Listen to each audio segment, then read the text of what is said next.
Assalamualaikum warahmatullahi wabarakatuh. Selamat pagi. Bagaimana kabar kalian hari ini? Semoga kalian semua dalam keadaan sehat. Pada kesempatan kali ini, kita akan kembali mempelajari materi bahasa Indonesia. Nah, sebelum kita memulai pembelajaran pada kesempatan kali ini, silakan kalian berdoa menurut agama dan kepercayaan masing-masing. Berdoa dipersilahkan.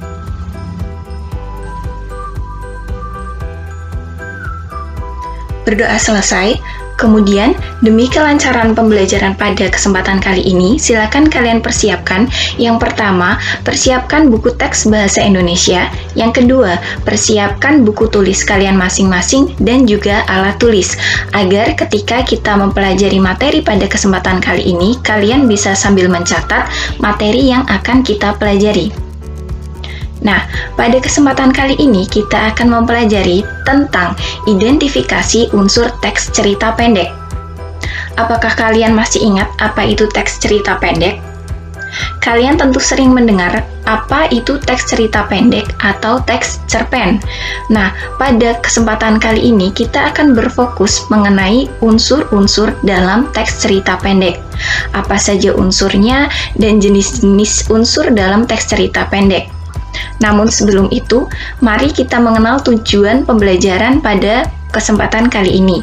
Yang pertama adalah setelah kalian mempelajari materi unsur-unsur teks cerita pendek, diharapkan kalian dapat memahami tujuan dan fungsi teks cerpen. Kemudian kalian akan dapat mengidentifikasi unsur-unsur yang terdapat dalam teks cerita pendek. Nah, kemudian sebelum kita lanjut ke materi unsur-unsurnya, ada tujuan teks naratif. Teks cerita pendek itu termasuk dalam salah satu jenis teks naratif. Teks naratif juga sudah kalian pelajari pada kelas atau pada jenjang kelas sebelumnya. Nah, saya ingatkan kembali bahwa tujuan teks naratif yang pertama adalah untuk menghibur dan memikat pembaca. Maksudnya adalah ketika seseorang mendengar atau membaca teks naratif, maka dia akan mendapatkan hiburan ataupun dari hasil bacaannya, dari hasil dia mendengarkan teks naratif, dia akan merasa terhibur. Yang kedua adalah memberikan pengetahuan, ajaran, atau sebagai pendapat untuk mengubah perilaku. Loh, maksudnya mengubah perilaku bagaimana?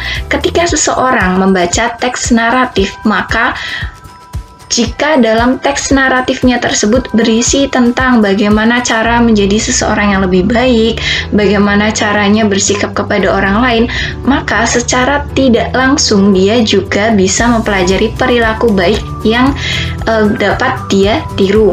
Kemudian yang ketiga adalah mendidik. Ini jelas ya, ketika dalam teks narasinya, di dalam teks narasi tersebut terdapat nilai-nilai pendidikan, maka si pembaca atau si pendengar juga dapat mengambil nilai pendidikan tersebut. Kita lanjutkan.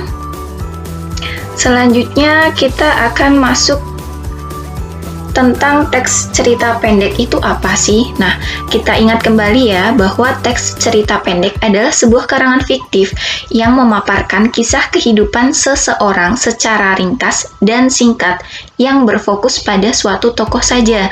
Maksudnya adalah bahwa konflik dalam ceritanya itu hanya berfokus pada satu tokoh, tidak terjalin dengan tokoh-tokoh yang lain atau tidak membahas konflik tokoh yang lain.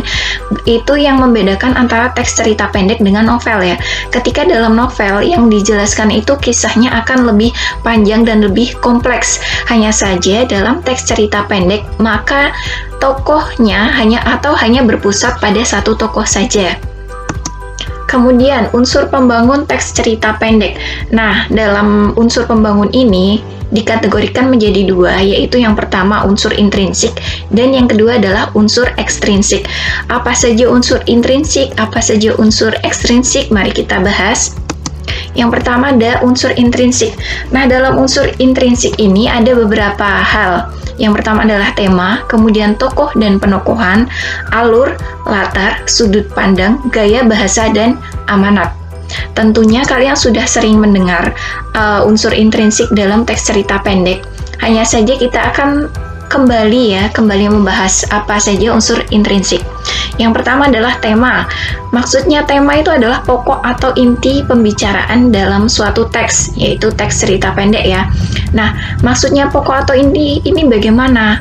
Pusat dari cerita tersebut atau inti dari cerita tersebut, misalnya membahas tentang persahabatan, membahas tentang lingkungan, dan lain sebagainya. Jadi tema ini adalah yang mendasari intisari dari cerita tersebut apa sih, begitu ya. Kemudian kita lanjut ke alur atau plot. Alur ini adalah pengembangan cerita yang terbentuk oleh hubungan sebab akibat. Maksudnya bagaimana? Runtutan ceritanya itu disebabkan oleh apa dan akibatnya bagaimana.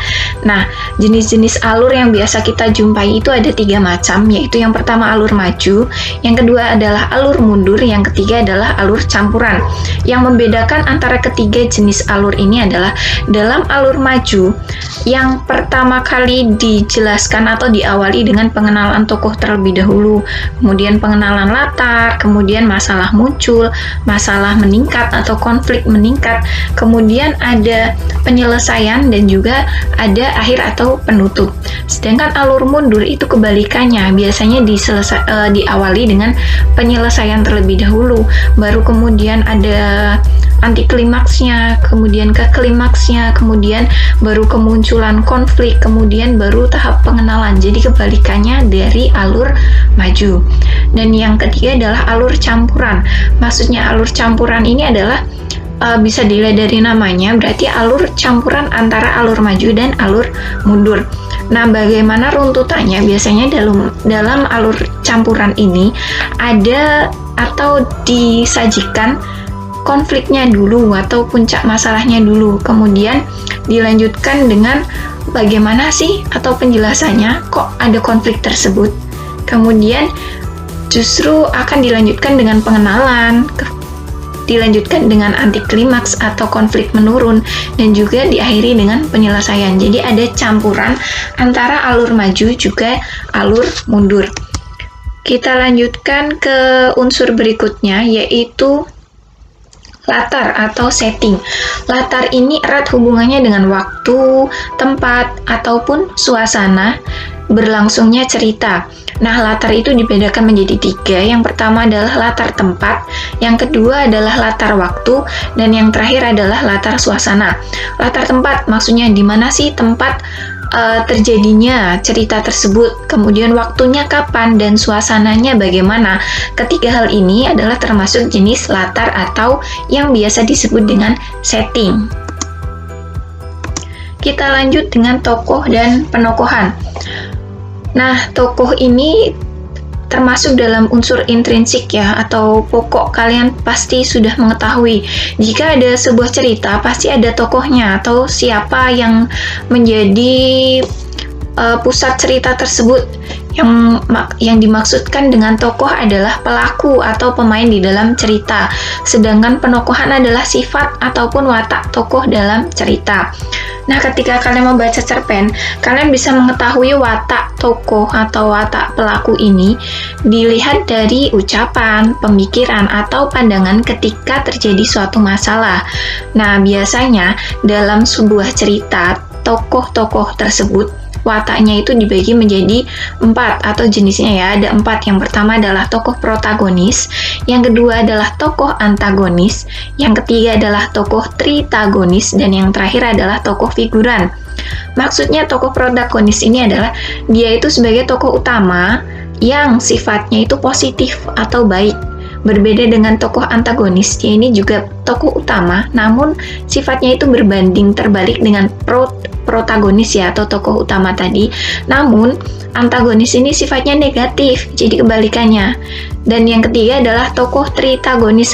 Maksudnya tritagonis itu adalah dia itu sebagai penengah antara protagonis dan juga antagonis. Dan yang terakhir adalah figuran.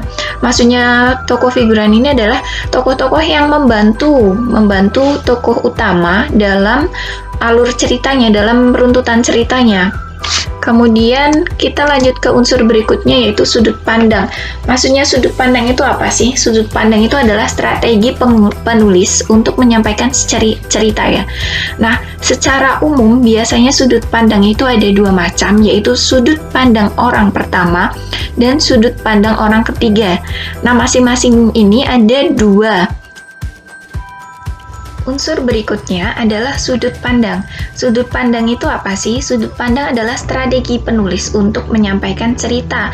Jadi posisi penulis dalam cerita tersebut itu bagaimana? Maksudnya seperti itu. Secara umum ada dua macam sudut pandang, yaitu sudut pandang orang pertama dan sudut pandang orang ketiga. Nah, sudut pandang itu ada dari masing-masing jenisnya, ada dibagi lagi menjadi dua, yaitu yang pertama sudut pandang orang pertama pelaku utama dan sudut pandang orang pertama pelaku sampingan. Sudut pandang orang pertama pelaku utama ini biasanya ditandai dengan penggunaan kata aku, saya. Kemudian sudut pandang orang ketiga ya, sudut pandang orang ketiga sebagai pelaku utama dan sudut pandang orang ketiga serba tahu. Maksudnya adalah bahwa si penulis ini menempatkan diri sebagai orang ketiga, namun dia itu seolah-olah mengetahui apa saja yang terjadi dalam atau yang dialami oleh si tokoh utama. Kemudian kita lanjut ke unsur berikutnya, yaitu gaya bahasa. Yang dimaksud dengan gaya bahasa adalah ciri khas, pemilihan kata, dan bahasa yang digunakan oleh si penulis. Hal ini dapat meliputi diksi pemilihan kata, penggunaan kalimat, penghematan kata, bahkan pemakaian majas. Selanjutnya adalah amanat atau pesan. Kalian pasti sudah tahu ya apa itu amanat. Amanat adalah pesan moral yang ingin disampaikan oleh penulis kepada pembaca. Pesan yang disampaikan oleh pengarang ini biasanya secara tersurat atau tersirat. Kebanyakan pembacalah yang menyimpulkan sendiri apa pesan yang diambil dalam cerpen tersebut. Ketika tersurat, berarti amanatnya itu memang sudah dituliskan secara langsung oleh penulis agar pembaca dapat mengetahuinya secara langsung. Nah, ketika tersirat berarti amanatnya itu tidak dituliskan secara langsung oleh penulis, tetapi si pembaca harus menyimpulkan sendiri atau menemukan sendiri apa sih amanatnya dalam cerpen tersebut. Kita lanjutkan ke unsur berikutnya, yaitu unsur ekstrinsik. Jika unsur intrinsik itu adalah unsur-unsur yang terdapat dalam karyanya, maka unsur ekstrinsik ini adalah unsur yang terdapat di luar karyanya. Apa saja unsur ekstrinsiknya? Mari kita bahas. Yang pertama adalah latar belakang masyarakat. Maksudnya adalah faktor lingkungan yang dapat mempengaruhi penulis ketika menyusun cerpen. Loh, ini maksudnya bagaimana sih? Berarti ketika si penulis sedang menyusun cerpen tersebut, keadaan masyarakat di sekitarnya atau di lingkungannya itu bagaimana? Nah, biasanya yang mendasari itu adalah yang pertama, ideologi negara. Jadi, di mana si penulis tersebut tinggal, misalnya di negara Indonesia, maka ideologi yang ada di negara Indonesia itu akan mempengaruhi sedikit banyaknya bagaimana cara si penulis tersebut menulis cerita. Yang kedua adalah kondisi politik. Maksudnya, keadaan politik negara tersebut pada saat itu tentunya akan mempengaruhi si penulis dalam menulis cerita. Yang ketiga adalah kondisi sosial atau keadaan sosial. Lingkungan sosial di sekitar si penulis tentu akan sangat mempengaruhi bagaimana si penulis dalam menulis ceritanya. Yang terakhir adalah kondisi ekonomi ya. Ekonomi jelas kalian paham. Bagaimana kondisi ekonomi saat itu, bagaimana kondisi si penulis tentunya juga akan sangat mempengaruhi bagaimana ketika si penulis mengarang ceritanya. Kita lanjutkan unsur berikutnya, yaitu latar belakang si penulis. Yang pertama dari riwayat hidup, kondisi psikologis, dan aliran sastra. Maksudnya bagaimana? Nah, riwayat hidup si penulis ini sangat mempengaruhi. Misalnya bagaimana si penulis ini dilahirkan dalam keluarga yang bagaimana, kemudian pendidikannya bagaimana, dan lain sebagainya. Itu akan sangat mempengaruhi bagaimana tulisannya atau bagaimana cerita yang dikarang oleh si penulis. Kemudian yang kedua adalah kondisi psikologis. Ini jelas ya, bagaimana psikologi si penulis pada saat menulis cerita tentunya akan sangat mempengaruhi sastra atau tulisan yang dia tulis. Kemudian adalah aliran sastra penulis. Si penulis ini menganut aliran sastra apa sih? Maka aliran sastra yang dia anut biasanya akan sangat mempengaruhi tulisan dari si penulis. Kemudian kita lanjut ke unsur berikutnya, unsur ekstrinsik berikutnya. Yang terakhir ya, ini ada nilai-nilai yang ada dalam cerpen. Selain yang berkaitan dengan si penulisnya, ada kaitannya juga dengan nilai-nilai yang ada di dalam cerpen. Ada nilai agama, sosial, moral, dan budaya. Yang pertama adalah nilai agama. Ini jelas kaitannya ya. Ketika si pembaca membaca sebuah teks cerita pendek, tentu dia akan dapat menemukan nilai-nilai agama yang ada dalam teks cerita tersebut. Apalagi jika teks cerita pendeknya itu fokus utamanya adalah menceritakan tentang agama. Nilai agama yang bisa diambil dari teks cerita pendek tersebut apa sih? Kemudian nilai sosial. Nilai sosial yang dapat diambil dari teks cerita tersebut apa sih? Misalnya dalam kegiatan sosial masyarakat, kita harus saling membantu antar warga atau kita saling membantu antar manusia dan sebagainya. Nah itu. Kemudian kita lanjut ke nilai moral. Moralnya bagaimana? Sebagai individu yang baik itu kita harus bagaimana? Nah selanjutnya adalah nilai budaya. Erat kaitannya dengan budaya-budaya yang ada di lingkungan sekitar yang dituangkan oleh si penulis dalam teks cerita pendeknya atau teks cerita pendek yang dia tulis. Demikian ya pembahasan mengenai unsur teks cerita pendek yang terdiri atas unsur intrinsik dan juga unsur ekstrinsik. Selanjutnya kita akan melakukan pendalaman materi dan evaluasi yang akan saya bagikan di kelas kita masing-masing. Nah, berarti sekian pembelajaran pada kesempatan kali ini. Kita akan lanjut ke materi-materi selanjutnya dalam pertemuan yang lain, dalam pembahasan yang lain. Semoga kalian semua sehat dan selamat belajar, semangat. Terima kasih. Wassalamualaikum warahmatullahi wabarakatuh.